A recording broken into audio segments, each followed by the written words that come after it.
আজ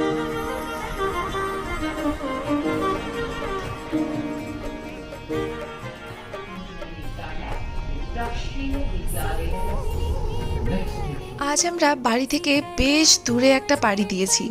মেনলি দেখতে যাচ্ছি একটা 150 থেকে 200 বছরের পুরনো মন্দির, আর এই মন্দিরটির নাম হলো শ্রী আঞ্জনেয়া স্বামী টেম্পল।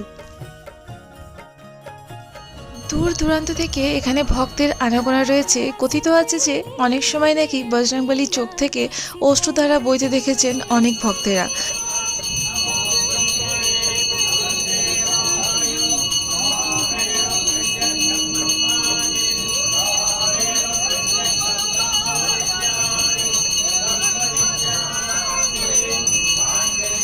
খুবই জাগ্রত এই মন্দিরটার বিভিন্ন ডিটেলস নিয়ে আমি একটা মেন ভিডিও দিয়ে দিয়েছি, তোমরা চাইলে সেটা লিঙ্কে গিয়ে চেক করতে পারো।